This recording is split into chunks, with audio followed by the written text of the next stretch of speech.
Hello friends, good morning. Welcome to Edista classes. आज है 29 जुलाई 2020 और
मनाया जाता है।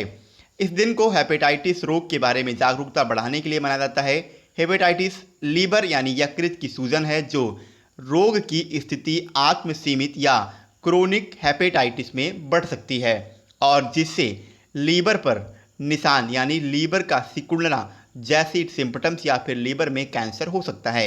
इसके अलावा 2020 के विश्व हेपेटाइटिस दिवस की थीम है हेपेटाइटिस फ्री फ्यूचर, जिसमें मां और नवजात शिशुओं में हेपेटाइटिस बी को रोकने पर केंद्रित है। हेपेटाइटिस वायरस 5 प्रकार से होते हैं। कौन कौन से? Hepatitis A, hepatitis B, hepatitis C, hepatitis D और हेपेटाइटिस ई। इनमें से हेपेटाइटिस बी और सी ये दोनों क्रोनिक संक्रमण हैं जिससे प्रतिवर्ष 1.34 मिलियन लोगों की मृत्यु हो जाती है।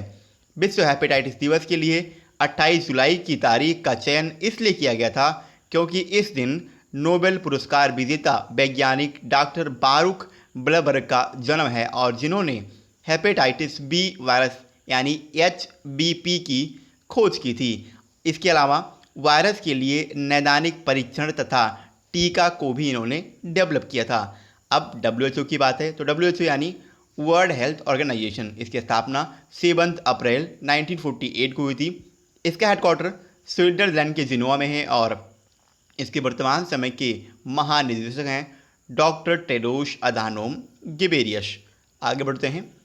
अगला क्वेश्चन है, किस राज्य सरकार ने रोजगार बाजार नामक एक पोर्टल का शुभारंभ किया है? अभी हाल ही में दिल्ली गवर्नमेंट ने रोजगार बाजार नामक एक पोर्टल का शुभारंभ किया, यानी इस क्वेश्चन का ऑप्शन बी सही है, दिल्ली।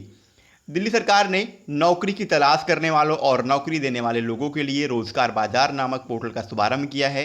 ये पोर्टल नियोक्ताओं के साथ साथ रोजगार खोजने वाले के लिए एक वरदान साबित होगा, जिसके तहत नियोक्ताओं को वेबसाइट पर जाकर अपनी आवश्यकताओं को अपडेट करना होगा और इसी तरह नौकरी की तलाश करने वाले व्यक्ति भी पोर्टल पर जाकर अपनी योग्यता यानी अपनी स्किल्स, अपने एक्सपीरियंस और अपनी रिक्वायरमेंट को अपडेट कर सकते हैं। अब दिल्ली की बात है। दिल्ली, इसके वर्तमान समय के मुख्यमंत्री हैं अरविंद केजरीवाल और दिल्ली से इंपॉर्टेंट क्वेश्चन ये बनता है कि दिल्ली के वर्तमान समय के LG यानी लेफ्टिनेंट गवर्नर कौन हैं? तो अनिल बैजल ये दिल्ली के वर्तमान समय के LG यानी उपराज्यपाल यानी लेफ्टिनेंट गवर्नर हैं। अगला क्वेश्चन है, किसे राष्ट्रपति रामनाथ कोविंद द्वारा मध्य प्रदेश के नए राज्यपाल के रूप में नियुक्त किया गया है? अभी हाल में उत्तर प्रदेश की वर्तमान समय की राज्यपाल हैं आनंदीबेन पटेल। अब इन्हें राष्ट्रपति रामनाथ कोविंद के द्वारा उत्तर प्रदेश के साथ साथ मध्य प्रदेश के राज्यपाल के रूप में ऑफिशियली अपॉइंट किया गया, यानी इस क्वेश्चन का ऑप्शन सी सही है, आनंदीबेन पटेल। राष्ट्रपति रामनाथ कोविंद द्वारा उत्तर प्रदेश की राज्यपाल आनंदीबेन पटेल को मध्य प्रदेश के राज्यपाल के रूप में नियुक्ति की गई है। उनकी नियुक्ति पूर्व सांसद और राज्यपाल थे लालजी टंडन, इनके हाल ही में हुए निधन के कारण की गई है। राष्ट्रपति द्वारा ये नियुक्ति संविधान के अनुच्छेद 155 और 160 द्वारा प्रदत्त व्यक्ति का प्रयोग करके की गई है। इससे पहले 28 जून को राज्यपाल लालजी टंडन के अवकाश पर जाने के कारण आनंदीबेन पटेल को मध्य प्रदेश का अतिरिक्त प्रभार भी सौंपा गया था। इसके अलावा एक इम्पोर्टेंट फैक्ट ये बनता है कि गुजरात की आनंदीबेन पटेल सबसे पहली मुख्यमंत्री बनी थी, यानी गुजरात की मुख्यमंत्री बनने वाली पहली महिला की अगर बात करें तो वो आनंदीबेन पटेल ही थी। आगे बढ़ते हैं। अगला क्वेश्चन है, हाल ही में ओलिविया डी हैम्बीलैंड का निधन हुआ है, वो कौन थी? तो ओलिविया डी हैम्बीलैंड ये एक प्रतिष्ठित अभिनेत्री थी, यानी इस क्वेश्चन का ऑप्शन ए सही है, अभिनेत्री। 2 बार की ऑस्कर विजेता ओलिविया डी हैम्बीलैंड का 104 वर्ष की आयु में निधन हो गया है। इस अभिनेत्री ने कैप्टन ब्लड जो 1935 में आई थी, the adventures of robin hood जो 1938 में आई थी, गॉन विद द विंड 1939 में आई थी, the snake pit, the hare race जैसी फिल्मों में इन्होंने अभिनय किया था। उन्होंने हॉलीवुड के कॉन्ट्रैक्ट सिस्टम को ठुकरा दिया था, जिसके बाद उन्हें डी हैम्बीलैंड लॉ भी कहा गया। अब इनसे जुड़े कुछ इंपॉर्टेंट पुरस्कार के बारे में बात करते हैं जो कि इन्हें इनकी पूरी लाइफ टाइम की पीरियड में दिया गया था। ओलिविया ने 13 मार्च 1946 को सर्वश्रेष्ठ सपोर्टिंग अभिनेत्री की श्रेणी के तहत फिल्म थी टू ईच हिज ऑन के लिए ऑस्कर पुरस्कार जीता था। इसके अलावा वर्ष 1949 में फिर से इन्होंने फिल्म द हेयर्स के लिए दूसरा ऑस्कर पुरस्कार जीता। वर्ष 2008 में ओलिविया को 2 साल के बाद national medal of arts and France के लीजन ऑफ ऑनर पुरस्कार से भी इन्हें सम्मानित किया गया था। आगे बढ़ते हैं। अगला क्वेश्चन है, किसने मौसम पूर्वानुमान के लिए मौसम मोबाइल ऐप लॉन्च किया है?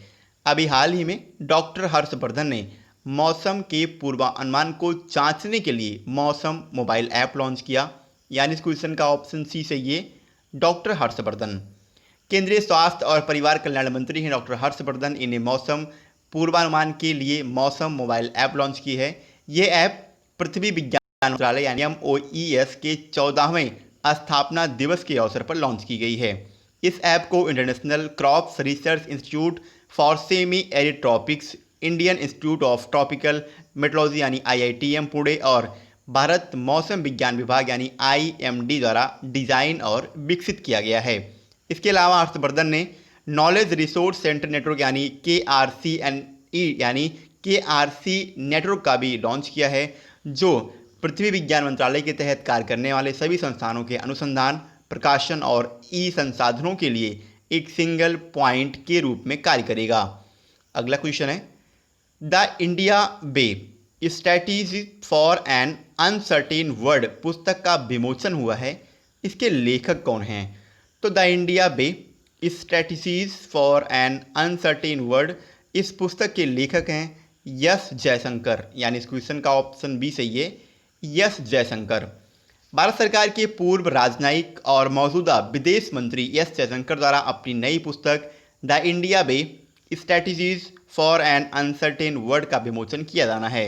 इस पुस्तक को हार्पर कॉलिंस इंडिया प्रकाशन ने प्रकाशित किया है, ये आपको याद रखना है।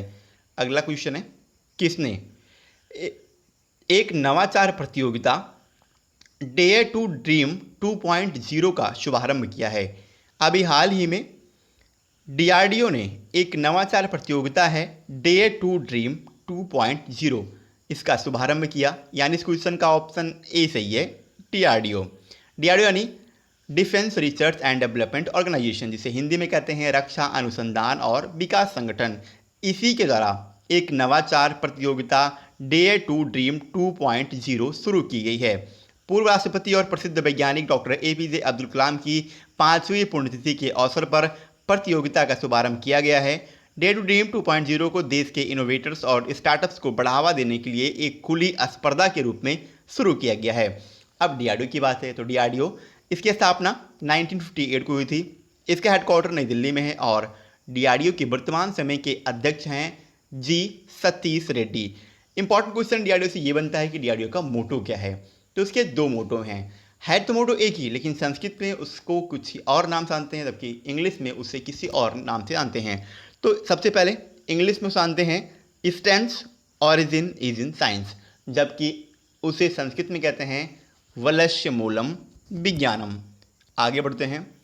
अगला क्वेश्चन है, हाल ही में किसे ट्यूनीशिया का नया प्रधानमंत्री नियुक्त किया गया है?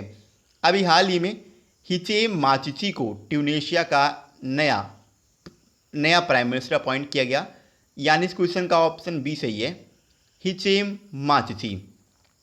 वर्तमान समय के ट्यूनीशिया के आंतरिक मंत्री हिचेम माचिची को अब ट्यूनीशिया का नया प्रधानमंत्री नियुक्त किया गया है और प्रधानमंत्री पद पर उनकी नियुक्ति एलिस फकफक के स्थान पर की गई है, जिन्होंने हाल ही में मतभेदों के चलते अपना इस्तीफा दिया है। अब ट्यूनीशिया की बात है तो ट्यूनीशिया, इसकी कैपिटल है ट्यूनिस, इसकी करेंसी है ट्यूनीशियाई दिनार और ट्यूनीशिया के वर्तमान समय के प्रेसिडेंट हैं कैस सैयद।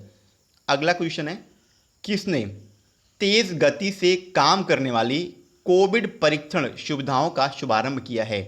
अभी हाल में हमारे वर्तमान समय के प्रधानमंत्री श्री नरेंद्र मोदी ने तेज गति से काम करने वाली कोविड की जो टेस्टिंग उसकी एबिलिटी होती है, यानी जो सुविधाएं होती हैं, उनका शुभारंभ किया है, यानी इस क्वेश्चन का ऑप्शन ए सही है, नरेंद्र मोदी। अभी हाल ही में प्रधानमंत्री नरेंद्र मोदी द्वारा बहुत जल्दी नतीजे देने वाली 3 कोविड-19 परीक्षण सुविधाओं का शुभारंभ किया गया है। ये 3 सुविधाएं कोलकाता, नोएडा और मुंबई में national council of Indian council of medical research में शुरू की गई है, जिनसे प्रतिदिन परीक्षण क्षमता लगभग 10,000 बढ़ जाएगी। इस तरह ये वायरस के शुरुआती पता लगाने और उपचार में काफ़ी मददगार साबित होगा, जिससे कोविड-19 के प्रसार को रोकने में मदद भी मिलेगी। इन सुविधाओं की स्थापना रणनीतिक रूप से आईसीएमआर, राष्ट्रीय कैंसर रोकथाम और अनुसंधान संस्थान नोएडा, आईसीएमआर, राष्ट्रीय प्रजनन स्वास्थ्य अनुसंधान संस्थान मुंबई और आईसीएमआर, राष्ट्रीय कॉलरा एंड आंत रोग संस्थान कोलकाता में की गई है। अगला क्वेश्चन है, आईएलबीएस ने किसके साथ मिलकर दूसरे जागरूकता ई सम्मेलन का आयोजन किया है? अभी हाल ही में आईएलबीएस ने एएआई के साथ मिलकर के दूसरे जागरूकता ई सम्मेलन का आयोजन किया, यानी इस क्वेश्चन का ऑप्शन सी सही है, AAI. Institute of liver and biliary science यानी आईएलबीएस द्वारा एयरपोर्ट अथॉरिटी ऑफ इंडिया यानी एएआई के साथ मिलकर के दूसरे जागरूकता ई सम्मेलन का आयोजन किया गया है। ये सम्मेलन विश्व हेपेटाइटिस दिवस के अवसर पर आयोजित किया गया था। इस दूसरे जागरूकता ई सम्मेलन का विषय रखा गया है keep your labour safe in Covid times.